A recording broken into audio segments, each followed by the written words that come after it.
안녕하세요. 특별한 공감대화의 방초록입니다. 딸이 태어나면서 인생이 바뀌었다는 엄마가 있습니다. 힘든 세상 속 딸의 든든한 우산이 되어주고 싶다는 엄마. 앞으로 딸이 살아갈 세상이 조금 더 편안하고 행복했으면 좋겠다는 마음으로 섰습니다. 김주옥 씨 모시겠습니다.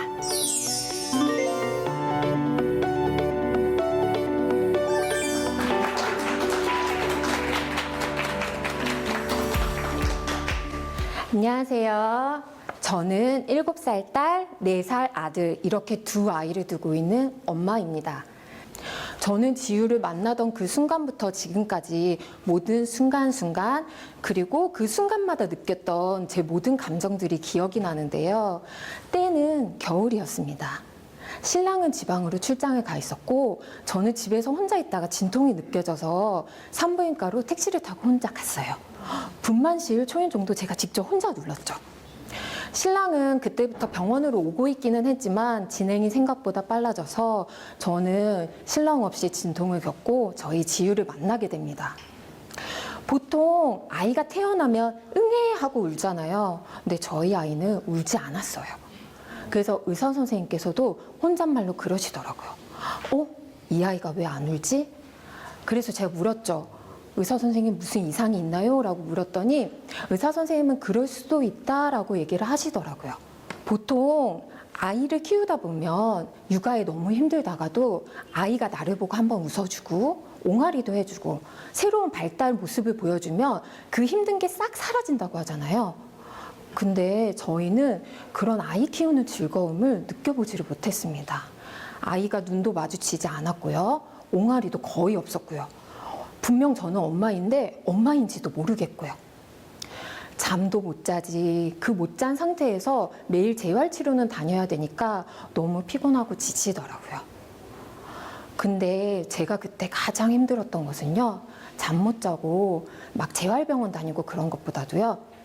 저를 향한 시선과 말들이었습니다. 제가 주위에 우리 아이가 발달이 좀 늦어.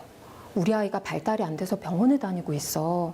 아이가 좀 예민해. 예민해서 잠을 안 자. 그래서 너무 피곤해.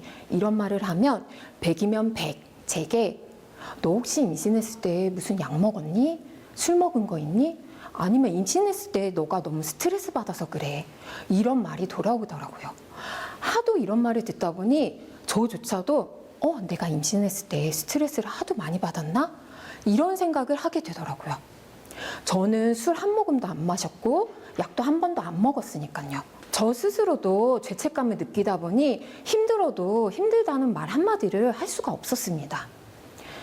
그래서 아이 앞에서 울면 무너질까 봐 아이 잘 때 혼자 숨죽여서 울고요. 재활치료 가면서 운전하는 길에 아이 몰래 앞 유리를 보면서 울곤 했습니다. 저희 아이의 경우는 아이 아빠의 유전변이가 유전되어서 저희 아이가 희귀 유전 질환을 가지게 된 것이거든요. 여자가 아이를 품는다 그래서 반드시 장애 원인이 여자에게만 있는 것은 아닙니다.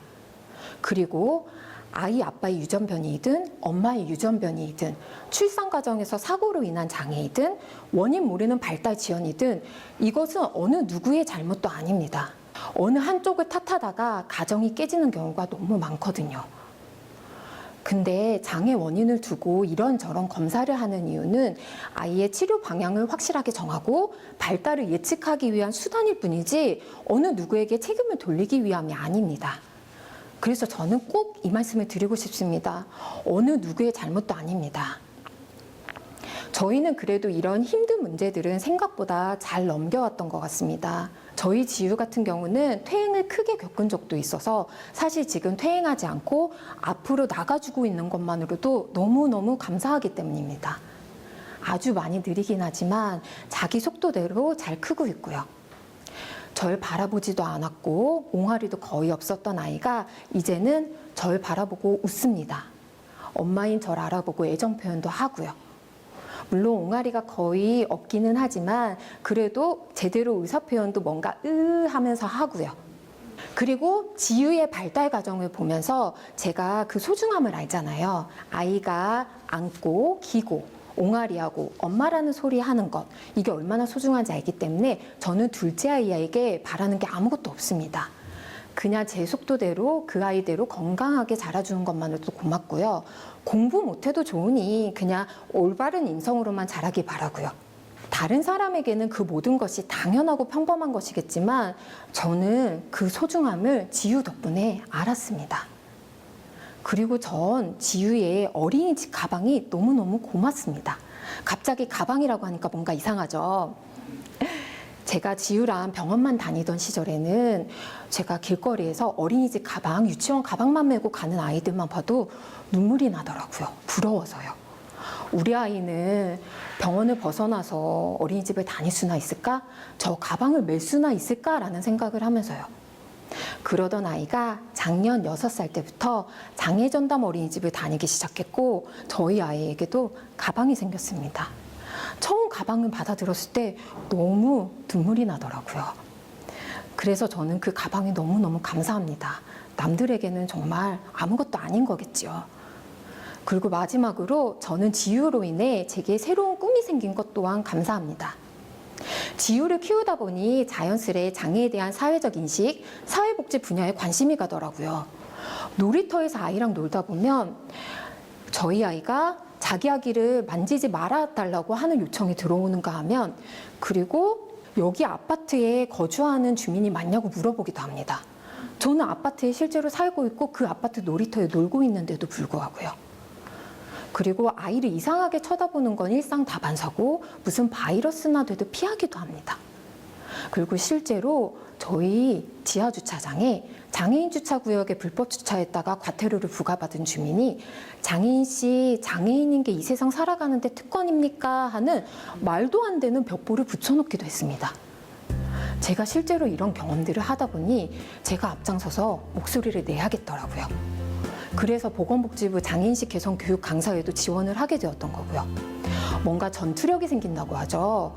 장애 아이를 키우다 보니 어떤 에너지도 마구마구 생기곤 합니다.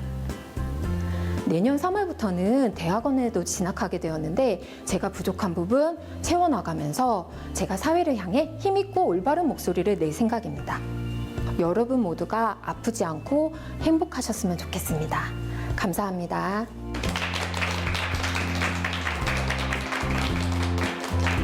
제가 살아온 얘기를 함께 나눌 수 있어서 너무 좋았고요. 사실은 이렇게 선천적인 장애를 가진 아이의 부모의 이야기는 많이 없잖아요. 그래서 제가 사회를 향해 이 목소리를 낼 수 있다는 것 자체가 영광이었고 감사했습니다.